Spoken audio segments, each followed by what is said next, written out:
na Goma bato bakufi belé il y a eu des morts mais moi mboka docteur Mukenge à lobby le gouverneur fraîchement nommé il n'est pas à mesure il y a qu'à gérer province parce que azanaba makambo belé ya mabe bandeko ba bolingo to sola makambo belé awa le part est qualifié bandeko la Vita balaki la première journée a sorti na bango échec total avec club est-ce que toujours qu'il y a déchéance toujours qu'il y a kokwea ya mwana mboka Bestine Kazadi Oyo apparemment il est dans un mauvais drap.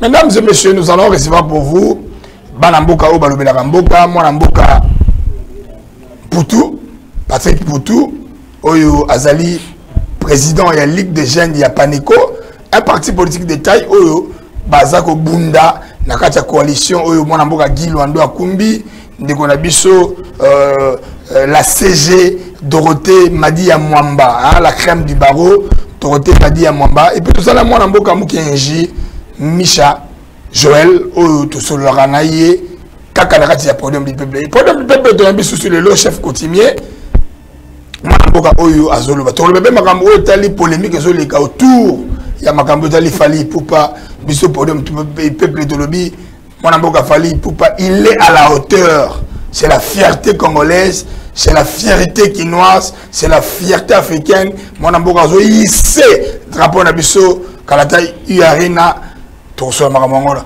Mais tu m'as des missions, tu le dis, courant exaté, maïsalité, passi, banzela, passi.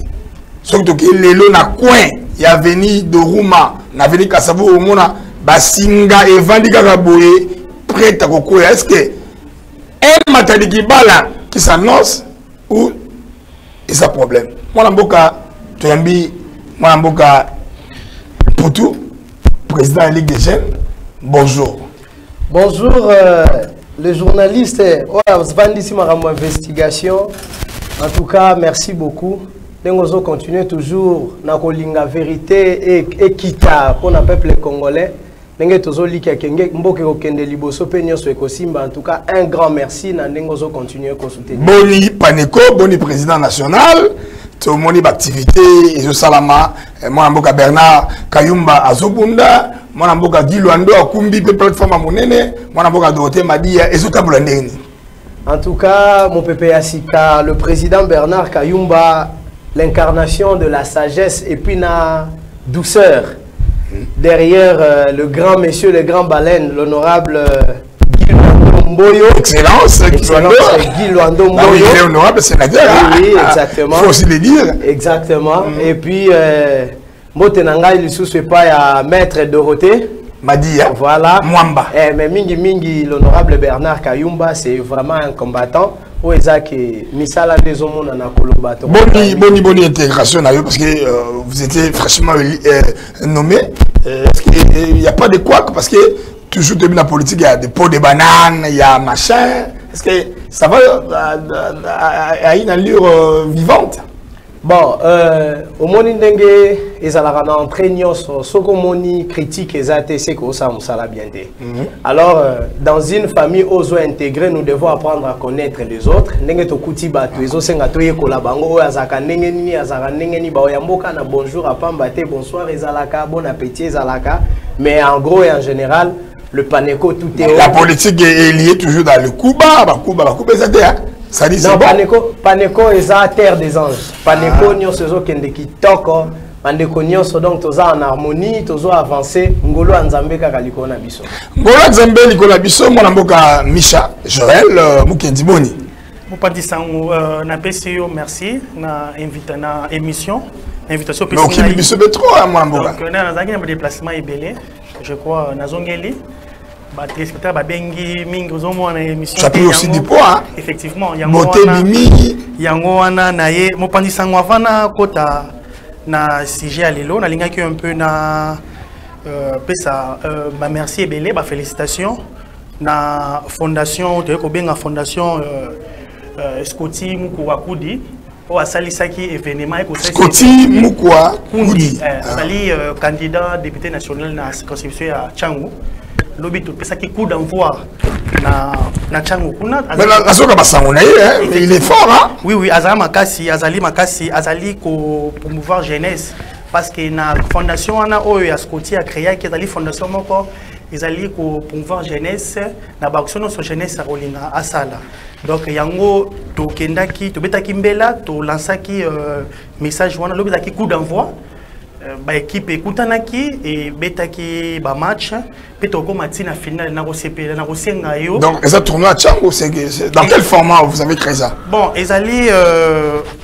tournoi organisé visibilité ancrage ezali tournoi au to bengi Tchangu Cup ezali organisé na fondation ya Scotty Mukwa Koudi ou azali député candidat député national na circonscription ya Tchangu nde yangwana abengsaki bana so ya Tchangu ono so yako masina njili sentere tina ba mikondo bali ko sangana pona ko beta tournoi pour la famille balien être ensemble c'est ça oui donc yangwana ezali asara déjà ba action ebele na niveau ya Tchangu wana mais oh ndenga ki susu apesa susu Tchangu take natif ya Tchangu parce que mona Tchangu afana na Tchangu malgré poste net Scotty Mukwa Koudi Scotty Mukwa Koudi azali candidat député national circonscription ya Tchangu yango wana pe na lingi ko ebisa bana Tchangu vraiment moi na bino na to bandi candidature na to bandi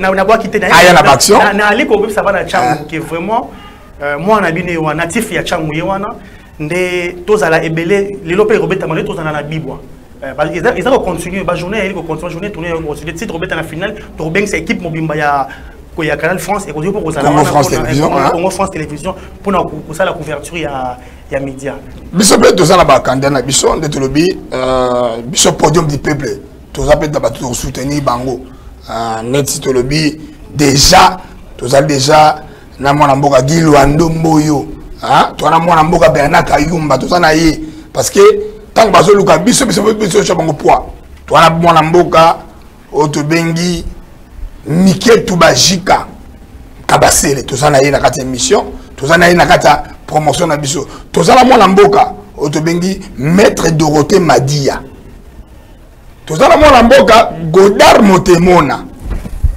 tout ça na mwana mboka Mukwa Scotty Mukwa Koudi toza mwana mboka Didi Lipumba toza na ye na kati parce que biso toza na batna toza na mwana mboka Bernard Kayumba toza na ye donc yo be yaka parce que to kabola biso to sala ngala ko sala directeur ya campagne ya Maître Dorothée Madia ya Bernard Kayumba c'est-à-dire on tabasi comme si on va voter na Libenge on va voter na Zongo na Kananga na nani na Demba yaka biso tokolobela tokochama kelele makasi mwana mboka je voulais par rapport à l'actualité mwana mboka Fally Ipupa na ba actualité tozomona il y a quand même des gens peut-être de mauvaise foi baninga banouir carrière hein? C'est une émission très suivie vous allez appeler hein pour na mabino na Olega en direct sur Bobengi Biso, Boso la bien, Bolo Bamakambo Zali,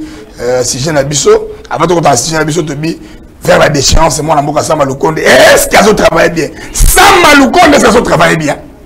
Sama Lukonde, est-ce qu'elles ont travaillé bien?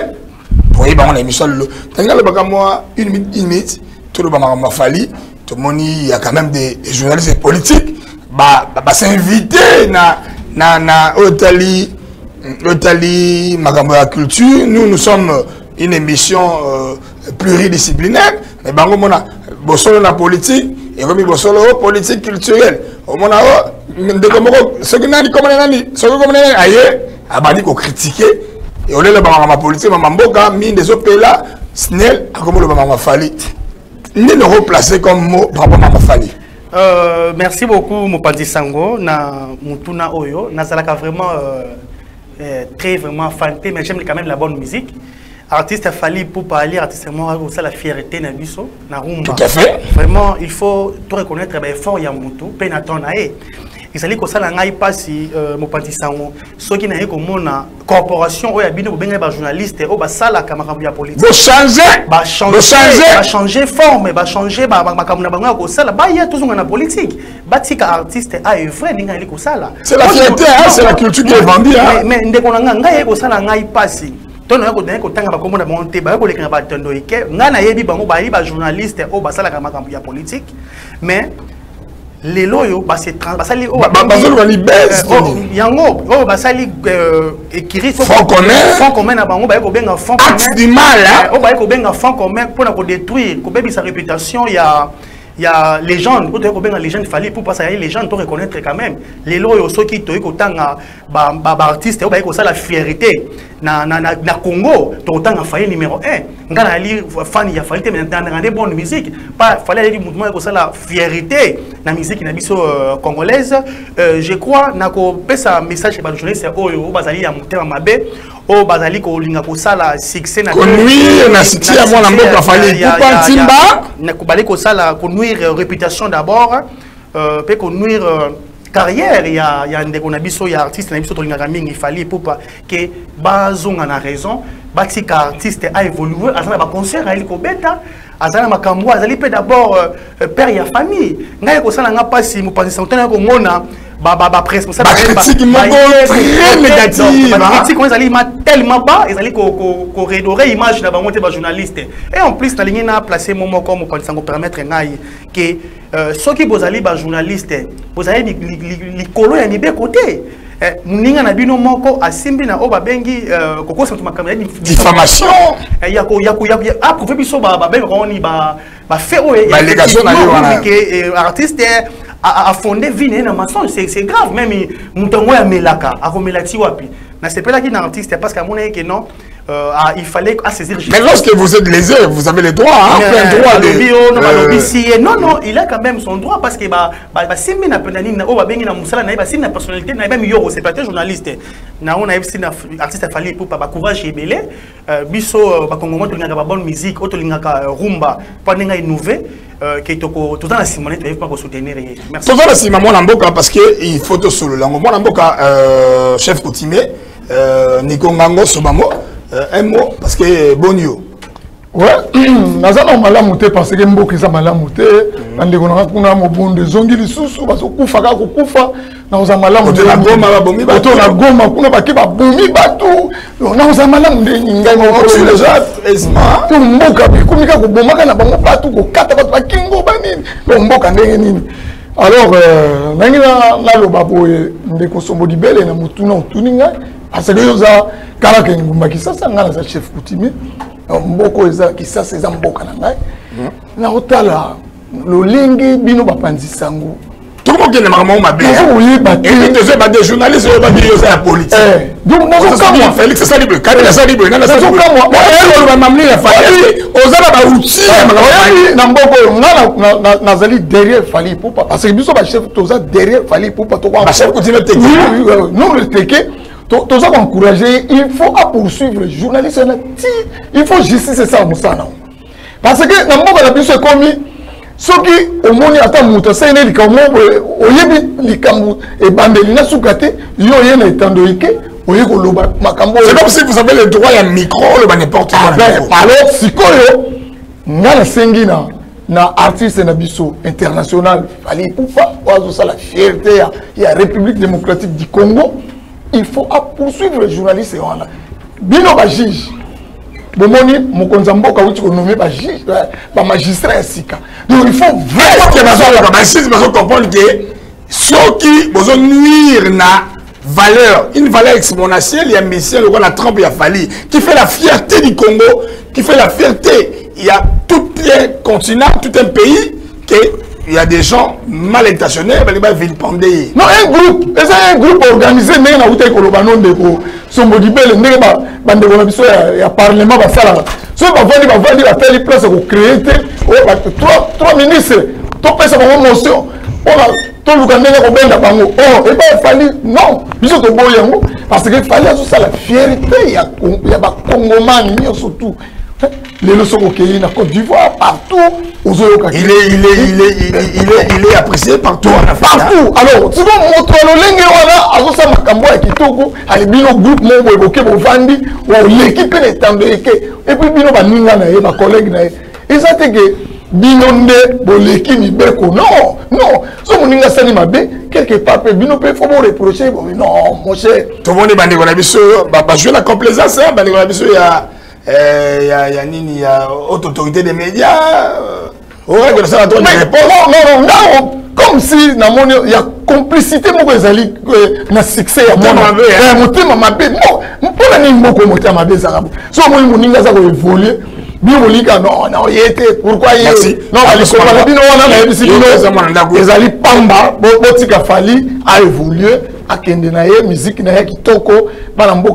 a atunyo toazo bina rumba kitoko ofani mwesika mubozoka bibi bozoka moi nini donc ça la moi pébi. Voilà, merci mesdames et messieurs, nous allons comprendre quand même que nous devons aider la presse, la presse ne peut pas être là pour critiquer, il faut ça là parce que quand la bengi nous ne sommes pas dans le libertinage. Quand la bengi beyo kende go samba kende go affirmer moi namboka pour tout président Ligue des Jeunes, quand même vous avez suivi.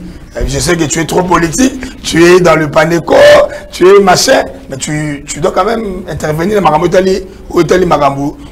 Et Salama, il y a certaines langues, certaines langues venimeuses au bazar contre moi n'amboka fali pour pas Kolobaga ba allégation, ba force allégation ni no goloba. Merci beaucoup. Bokolimbi samwa muke avana lobela fali.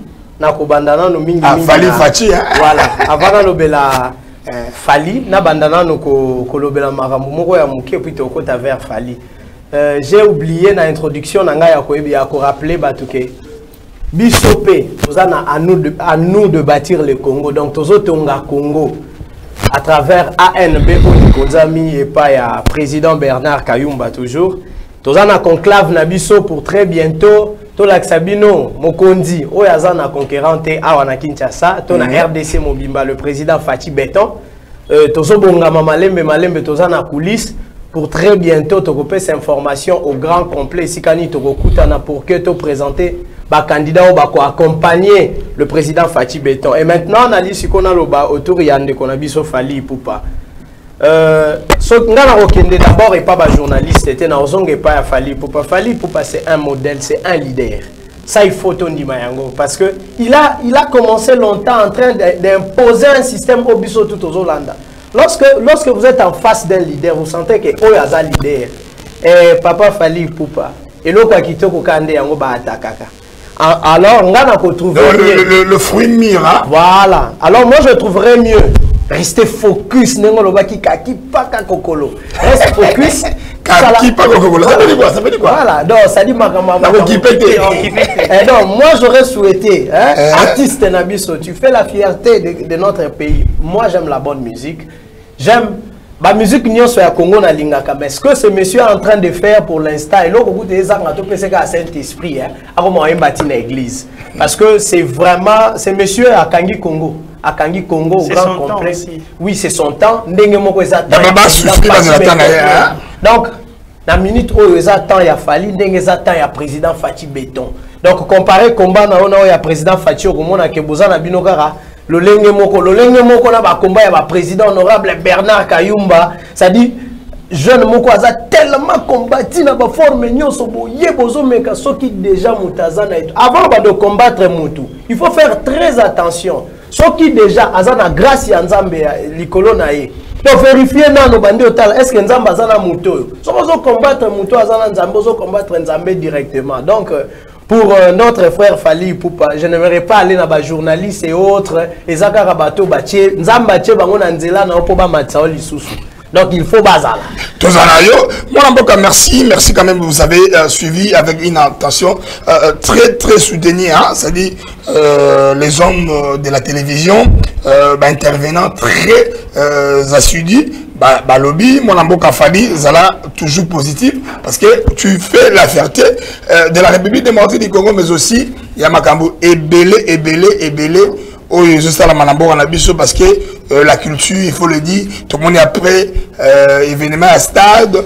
Il y a la francophonie. Tout le monde est aux autres contre Belé, dans la Côte d'Ivoire. Donc, il ne faut pas baisser les bras. Mon amour, quand même, Léopard, c'est une émission qui est pluridisciplinaire. Léopard a une bonne prestation, mais vite à Trébiché, première sortie naïe, Apolline à Dauphin Noir. Donc, vite avec Bessine, ça ne va pas.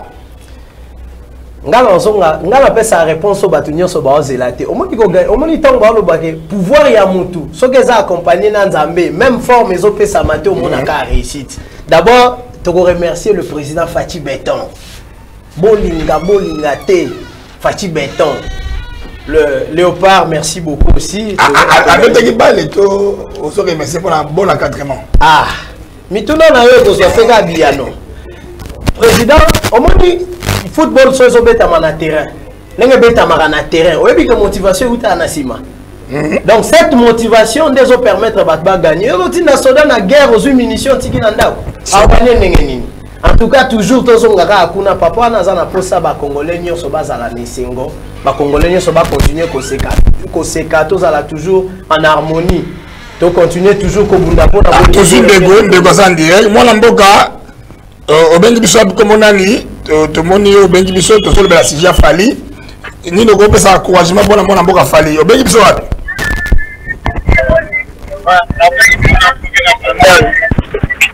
ah le bini moi na mboka comment on a dit allô oui comment on a dit ndeko yani ko fali ba le bien que les liboso zali moi na mboka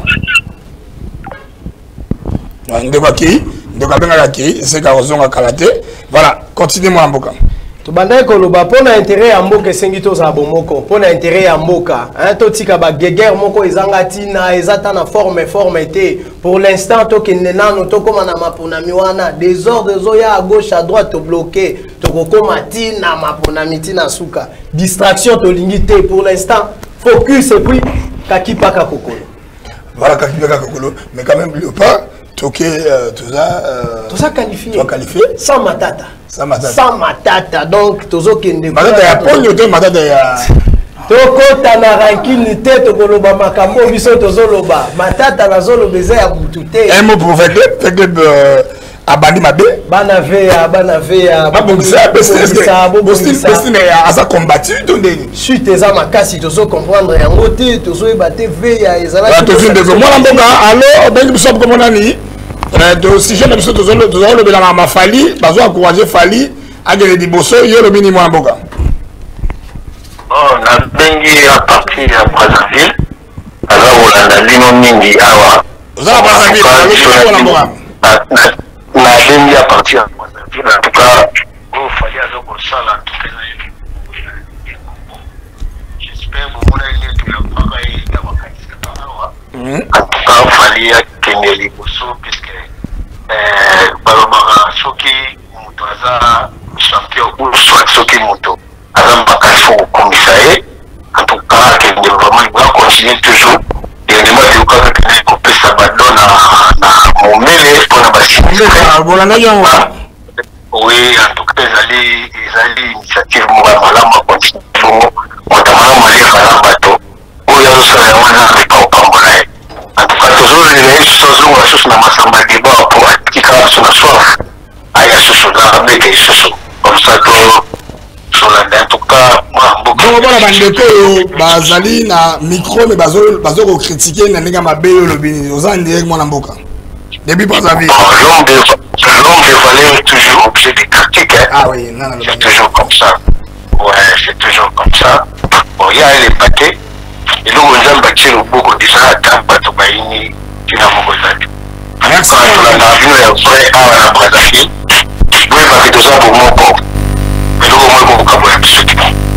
Voilà, merci. Voilà, merci mon amboka. Moi, mon botte, ça vient de passer en botte. On apprécie mon botte. Il y a des collègues qui sont à Congo, Kinshasa. Mingi sur la famille à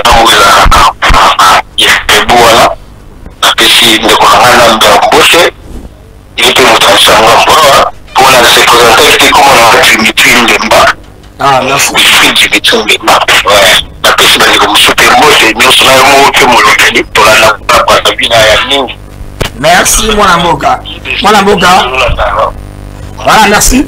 Mon amboka a béni depuis Brazzaville. Donc nous sommes très très suivis depuis Brazzaville. Vite, baisser le Kazali.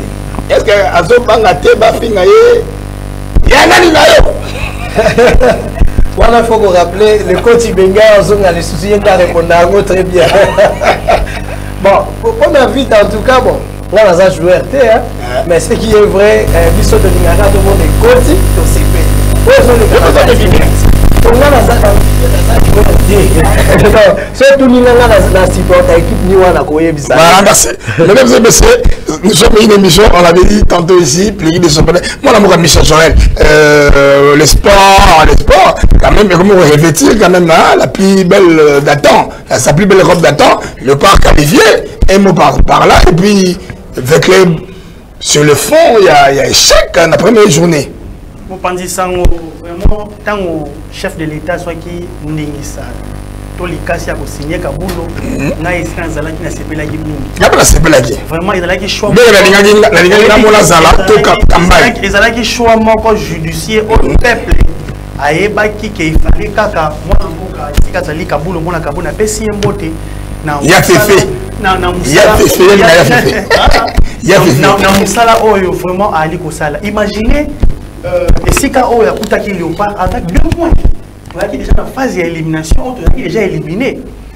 Donc, tant que moi, Kaboulou, excellence ministre Azui Léopard, na expérience na boye binaye a mécu un peu pour s'impliquer parce que mais il n'est pas forcément le ministre des football, hein? Il est aussi le ministre des sports. Il faut jouer partout. Hein? Oui, allons gérer. Ça quand même de bonne augure, de discipline, chef francophonie. Oui, Azali quand même une discipline sur comment handball et kufaki, karaté, judo, ça qui un peu la baisse, mais Azali un peu na kola musayango. Discipline sur qui on a là ali kola musayango. Vraiment, Léopard et si peuple congolais sourire. C'est pour ma première fois depuis la match à Léopard, tous les cas sans matata, sans calcul. Sans matata. Mais comment matata nous en avons?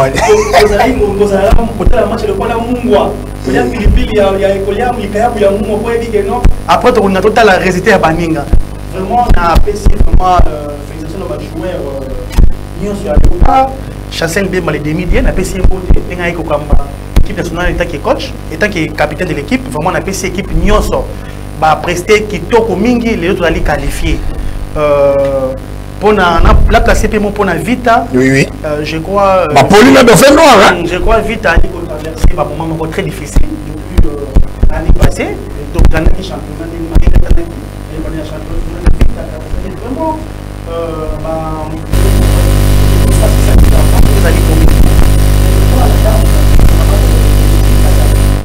est-ce qu'elle est efficace, Bastille Kazadi? Selon les informations dans ma possession, c'est dame de fer, hein? C'est la faute de Papa Kazali, il est dans le surpoids, il connaît le méandre, hein? Je crois la dame Maman Christine Azaraïen dit ma c'est une dame pour sa vie, n'est-ce pas? Surtout quand papa n'a pas de fait Kazali, hein? Je crois Maman Christine Kazadi, Naï, pour la Naï, a une volonté, mais comment on dit? Comité, ils allaient un peu coacher le blocage. Croc à jambe. Oui, vraiment, ceux qui balinga vite, libérer, bâtir comme maman travailler, n'ayant pas de bandeli, vite que man, si peut recruter, va jouer bien, donc on a na makaso, tu vas vite le soir. Donc c'est un peu ça. Moi, en tout cas, Nico Sobamo, donc le parle le chef, vous avez pensé que moi le comment vous bon, vous avez maï, vous souko le stade. Non, score est à 2-0. Bato Bazalaki na matanga Gauthier et Wink, na ma camarade ami personnel vraiment il a fallu pour pas. Na pesa ki bango score na Bandalungwa. Na loba na bango na lobi lo voilà score molili to. Non, score ya bakoko na biso. Parce que quand on a bakoko na biso, mokonza mboka za na communion na population. Voilà ndenge ya monde ezalaka. Ya moni bino ba honorable, ba excellence, bozalaka na communion na population. Voilà bomoni mokonza mboka ye na mama na kati ya stade. Stade ezalaki mama bisou. Stade ezalaki na ambiance Fanchi pesa mama bisou. Stade ezalaki na ambiance oyo ya bale. Et présent c'est aimé hein. Oui, ezalaki na ambiance ya mokonzi ya mboka. Parce que bato bakoyembela le mokonzi ya mboka. Yango moni ba joueur ba tetukaki na ndenge kosakana te po balakisa ke biso nde bilombe 2-0 score yebanaki parce que ngala lo na lobaki nde na lobaka na concert ya Fali abaka tali tanga moko te ko kita parce que oza mboka na biso ndenge pe na lobaki lisusu na bike Léopard to matatu kita to gagner 2-0 batémoin na bazali bayebi. Donc vraiment tolingi communion wana ezalaka boye bino ba député au monde komati ba vitre matisi mais population efotaki yo lelo yo komina bango kanda omo matisa ba vitre wa munduki boye voilà mokonza mboka na mama tala ambiance mokonza mboka ndazala omona musu bakonzi musu balekaki omona dans la business omona donc tala mokonza mboka ne bongo population sepeni ambiance qui ça c'est ça qui on va toujours la maman bengi biso maman Jacques Congo alors bela biso na maman Léopard parce que Léopard a sa fierté à Keta moi la mboka maman Jacques Congo a kei voilà donc bagato a bela biso liboso ça qui on va tous le nom Gabon a gagné Ouganda kuna a gagné bon biso soto beti boy mais si go tala sans matata to leki na biso na paix pour la biso ça comme matata ça matata c'est kotala ba matata oyo ba bomba ça mabe to tala matata oyo oui maman oui alors maman chance ni parce que le pas pour la coupe d'Afrique maman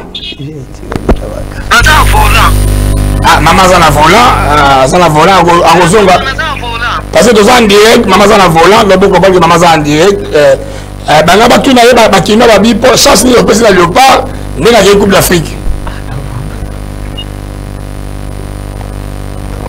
voilà to kozonga na maman Sima aza na volant parce que maman bengi biso tanga na volant parce que à ce bengi biso on peut vous rappeler rapidement sikoyo toye pona makambo etali vekle nini na vita bestin kaze kaza di bestin maman bestin oko longwa pete avec biso to ndimi yo zalaka wana parce que vekle comme si et comment ba bien privé ya ba groupe moko ya bato maman sali asombi ba joueur to bongisa équipe mais bato mwa mitema mabe bazali wana kaka moti mitema likundu atokotala ka tokotala donc bitumbo ozomona bazobundisa mama Bestine kaka même bitumbo bazobundisa mokonza mboka na biso Félix Antoine Tshisekedi Tshilombo donc omona ka groupe moko bato akena kwemo tokotala yo basi Félix wana ekosimba te esimbi donc mama Bestine toyebisi yo boye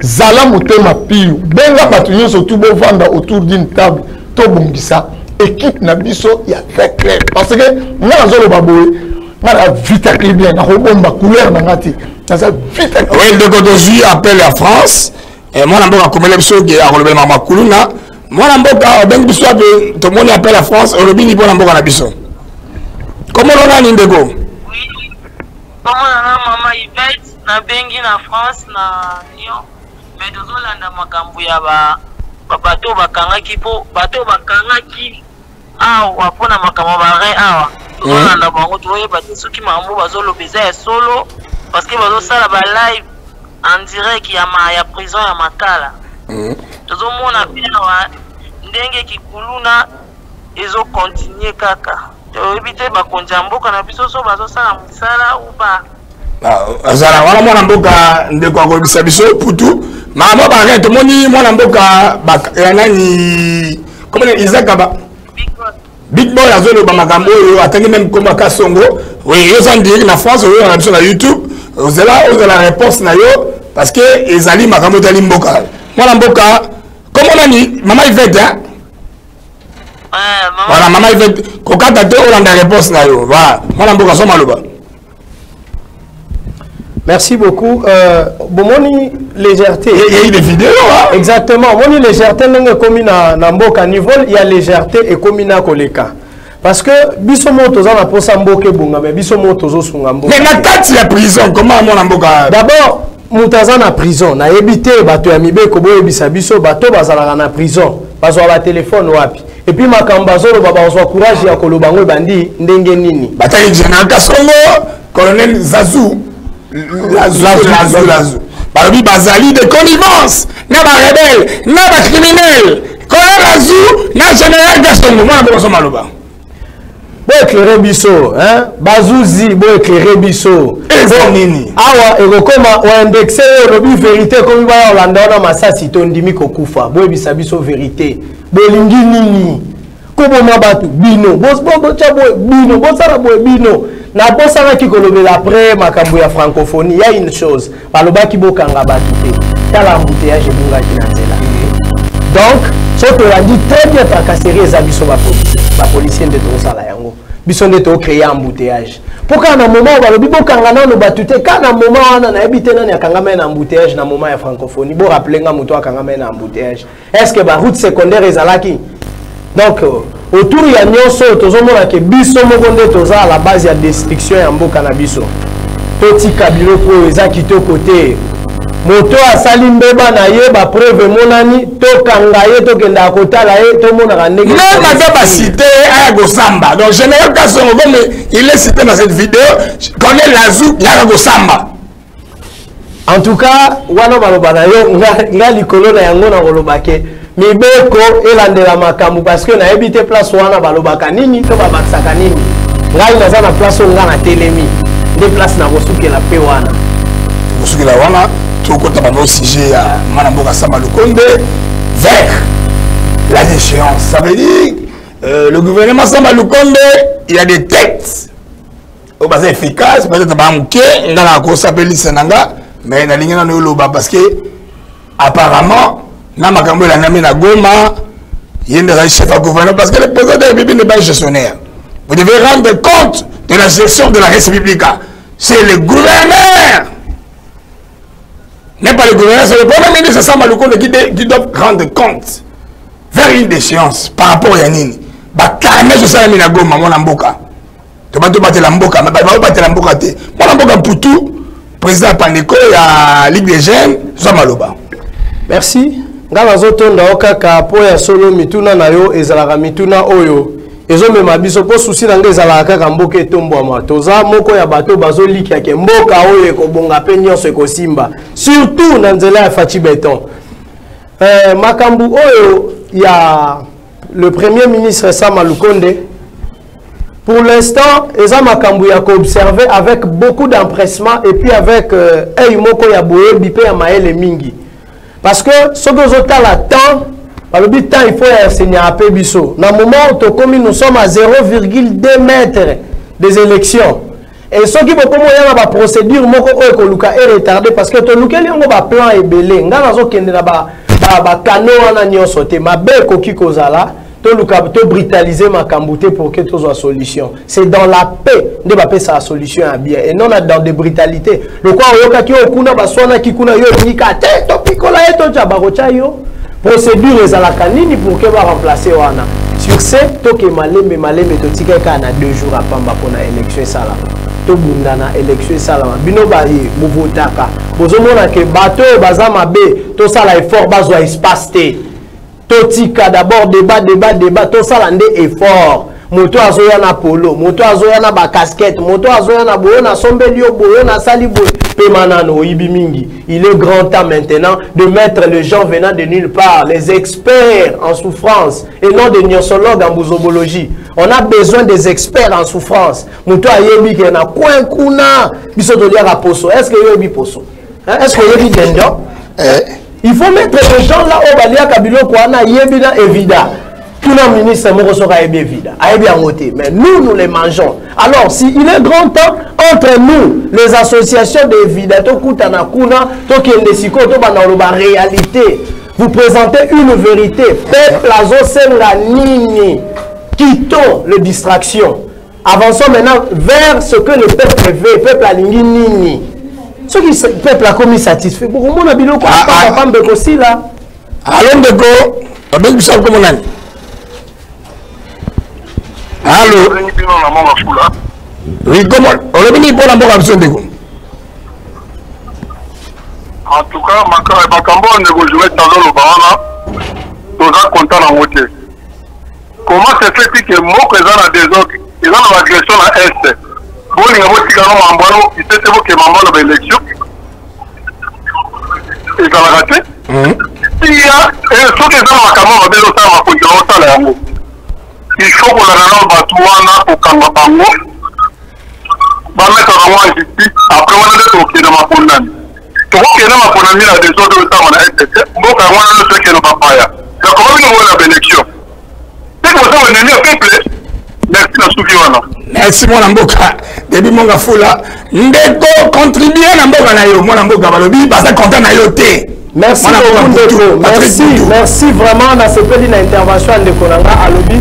Zoa bango kanga bango aussi longtemps tozo na poso obela na bato baza ba étranger wana parce que infiltration au tozo lobela eza na ba niveau nyonso soki lelo infiltré asali problème oyebi ke muta ko défendre ezaka infiltré wana ata olobi ke ko kanga na minute oyo yeba ke yepa chas bandeko na ye o baza na place ne bazo gérer biloko wana yango moni mwana boka to sersoir na ma élection to landela na ba rebelle wana bato mabe o ba faire des connivences pas comme ba congolais. À la base de tous ces bateaux balingi progrès à Mboka te ne baza derrière tout ça. Yo zangi ozana problème na yo ke nango et pas bazuzi bakatela loko ozanga mbongo nani akokotela yo. A ozolo bateau ke to kanga bateau wana fin de fois koyoka. Solo ki sango wana ba le mienze la Afrique du Sud abimaki ndenge nini. Soko tangie bazo bimaka. So sali boy bazo bimaka. Allô mwana mboka donc biso comme nani. Mwana mboka komona na John Matumi na komuna Nsele. Mwana mboka na ngingi elobini mpo na mboka na biso. Contribuer à mboka na ngingi kinyana ekota na mboka abatukene na élection. Il faut kinyana neza la kinyeza te boke na élection. Mungu na ta reportage na élection na envoyer élection. Il faut kinyana neza la contribution na ngwana. Voilà, moi Michel Joël, ça va malo ba ton songle là mais je voulais quand même, au lieu de répondre, il se facto, mais est-ce que le gouvernement, ça va le compter vers la déchéance? Vous comptez combien? Rapidement, répondre à la question. Tourner, je crois, dans le moment avec la France, pour le Italie, ce qui est Isaac Ouana. On a placé juste un mot. La question Tuningai. Oyebi Mopandi Sango. Tozalaki on a vu la question on a qui procès Salemaki. Tolandaki ndenge bande qu'on a vu son ganga bazan en prison ndenge nini basambaki. Et chose grave après des Salemika kasoki dans 2 jours ou 48 heures. Tout le monde a des réseaux sociaux et balingi ba menacer bango. Mais il faut pas tout ça quand même un mot sérieux, mais doit réfléchir ça. Makambuya baré oyo. Bayambaka spécialiste docteur oyo expliquaka que makambuya rien oyo ils ont qui fausse information. C'est jusqu'au créer buzz. Ndeko ngazali corps médical té. Ngazali mutu na tangi politique. Est-ce que oyebi singa irenenge za ngaso ba le moli ngombre na kati ya. Ba bon wapi conservation. Et je voulais citer na la Moussa na ebisa bato ke non opération ya rien wana. Et ça là 12 heures du temps pour na kolongola. Yorin pour remplacer Moutou. Il faut la compatibilité. C'est une vaste blague. Moi, je n'ai compris si je vais aller à l'aventure. Parce que ça là,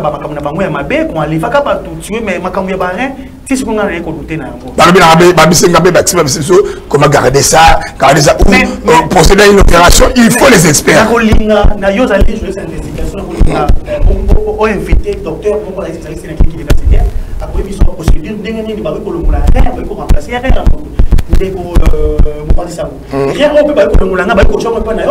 Compatibilité. Mais il faut faire des examens,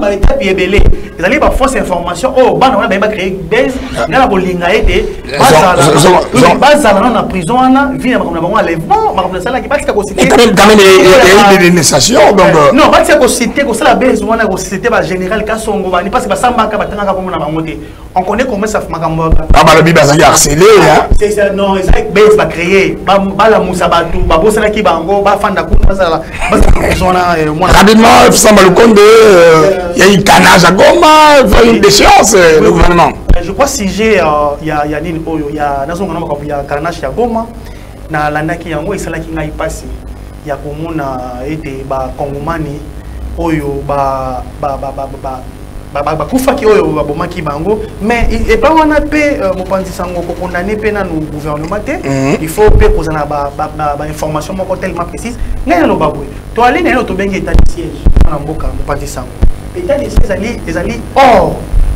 fonctionnement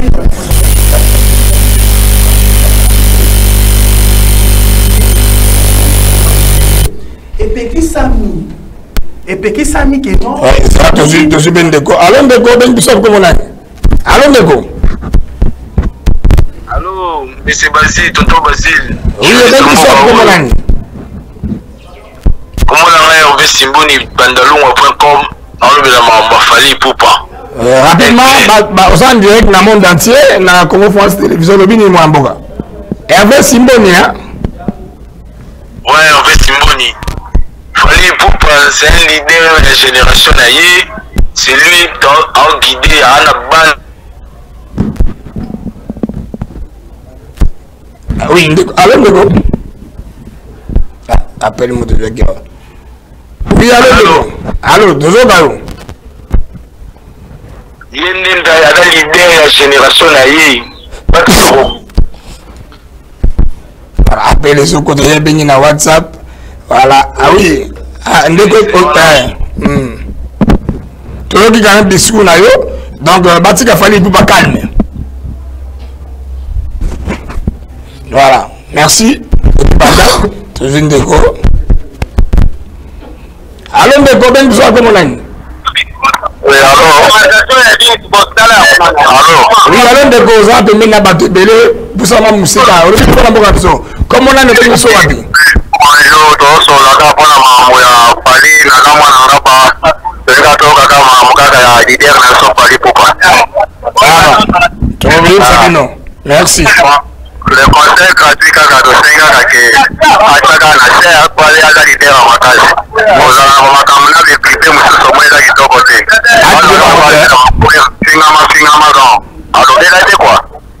Merci, maman. Kaki Baka Kogolo, le bagui. Voilà, rapidement. On a continué ma carrière, ma salami, nous sommes en carrière. C'est bon. Merci. Artiste na biso zali aimé bato baye ko encourager non on a sénégalais ça m'a le connu na zonga un peu na sujet on côté ba combien non na zonga un peu na zonga na sujet ya garnage wana bo slime na bo apena kota makambu ya motion bacheli mona mboka sama lukonde nde na kati ya état de siège wana bato na biso ba zali cette religieuse oya bobenga ba ozaliendo bango la mbina to on va dire qu'on contester contre Monisco va saisir ni autorité militaire ni eloko et directement mi ba militaire va repousser bango mais to condamner ba acte wana ya ko repousser ba to mettre dans cette to condamner na niveau ya union sacrée si go bomba mais si que ça ba biloko o biso to bundela ka yango te batu bali du bazali na droit ya ko manifester mais les libertés je sais pas c'est pas saisir autorité ya militaire donc ici quand on a vraiment procès il kokende je crois bato batira qui est pas ba citoyen congolais ba cause un peu condamné bango nana atina ki bango zaki nana atina ki bango zaki entre mal exécuté batira kana population tu vas dire pour garder juste population par rapport ya motion auto ali ko tolandi na tendoike o ba mona député national Iratien, Azali Moko ensemble de la République a initié motion contre Samba Lukonde. Ils allaient y avoir motion, ils allaient droit légitime, effectivement, mais il faut pas qu'on ait un anglais nous sous. Tu vois comment depuis Samba 1, ti sama de to moni résultat pour ngai résultat ya gouvernement sama konde ezali na montre ezali largement positif magia va faire un qui ezali mais ezali toi na bango ko initier motion akokenda ako mo mbali ya oui akobunda ko mo mbali akobunda obinda so de bako voilà rapidement monsieur Sili mwana mboka gouvernement samba lukondo vers l'échéance hein. Bon, ngai penda personnellement Sombo Dibele ngai ba raté ce qui to la premier ministre. Ngai penda aux abonnés absents. Na yeba raté vraiment ku fa la premier ministre na ku fina mbanza ku na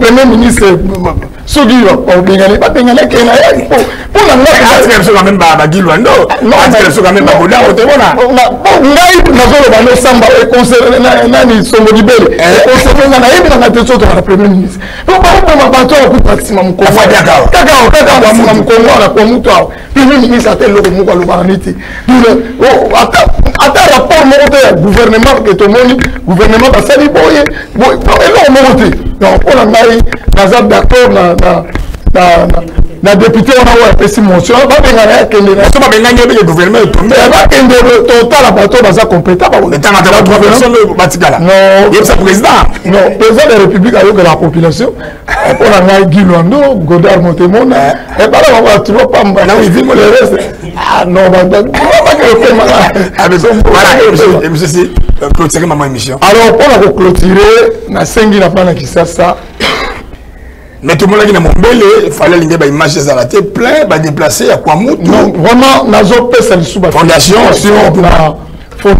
Fali Poupa tala moto malamu ba bakaye ali ba image des arrêtés. Au moins la demande la biso ba kimi plateau Fadiaka ko banda kwa moutou ti Fadiaka kuna nyoso tout Fali Poupa kanisa ki bango.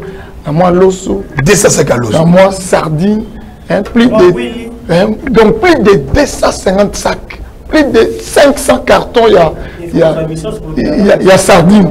Donc vraiment merci Fali Poupa, merci vraiment de remercier les sous na geste au sali. On y va bien dans le sous au pays ozali wana. Bon ça là-bas. Le na biloko, on regarde la 5 caméra na chaîne na RTNC, en France, RTV, RTNC, on regarde la chaîne ebele mais et puis passer la chaîne ba déplacer aux dans l'église, na sola qui peut na Fali Poupa a outi au senga, na senga qui sous pas la bino, pour aux moi éponge. Moi, Mikolo Zoya, pas à Matanga. Merci. Nous avons éponge. Merci. Patrick conclut l'émission, M. Sili. Na combo ya Paneco. Comme Paneco, moi, le Lubani des alliés, président de la Ligue des jeunes. Merci beaucoup. Opération. Bernard Kayumba.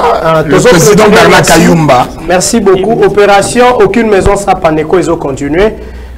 Jeune Nyonso ya Kinshasa, ya République démocratique du Congo, tous en approchant Nabino, tous en abosenga Nabino. Alors on va mettre une place, na place où Azo mérité. On va mettre une personne à la place où il est en train de mériter. Donc on a besoin de vous, vous êtes nombreux, de travailler ensemble parce que l'autre mingi mboke zake bozo mwana batazaki mécanicien beaucoup de administrateur à territoire. Pourquoi? Parce qu'à partir il y a parti bobaki ko réorganiser Makambouté. Nous avons pris cette initiative de travailler avec des gens.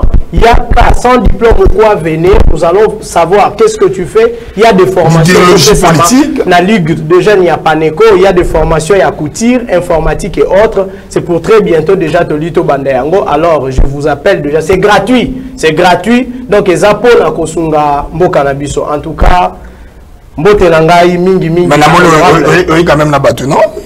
Exactement, na yena ba jeune ya Paneco. Ça pesa mbote, ça mama pesa mbote. Ya pesa mbote na ba nyonso ya Paneco.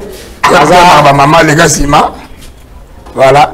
Après ça va mbote. Mais Sombo Dibele kala ka ngumba Kisasa na zo bisayo. Ye ça peut dire yeli. Aya ma rappelle na téléphone. Ya mba sude. Aya ma rappelle na téléphone. Jeune ya Paneco, ça ba mbote. Loba. Si jeune nyonso ya Paneco mbote na biso vraiment Paneco est à partir de la nouvelle élan du Congo.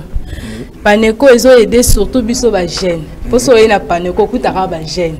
jeune. Donc, jeune moi bien. Moi bien, jeune classique. Nde bazakuna. Donc, biso la Paneco et concernant toujours jeune. Vraiment, oui. Sotali. On peut se comporter. Aux anani, on peut se comporter. Naza, Madneni, camarade, de topé ça la partie camarade. La partie camarade Rit Kabedi. Kabedi. Oui, de topé ça la camarade. Kabedi, comment parmi préciser. Oui. Bon, la PES vraiment merci beaucoup na président la biso ya Ligue des Jeunes. Vraiment toujours soutenir yo.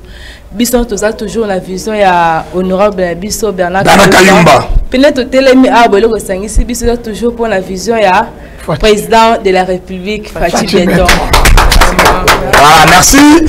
Mon amboka Michel, rapidement, conclure. Vraiment, merci beaucoup. En tout cas, ce qui aussi malobaye que na lobeli autorité de référence c'était le grand baleine c'est que na muté mamabe. Di Luando Mboyo. Papa Luando Nzamba Pambola yo.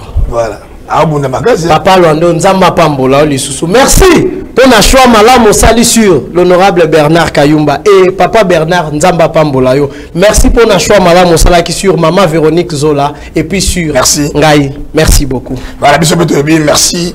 Na choix malamu la crème du barreau, maître Dorothée Madia Mwamba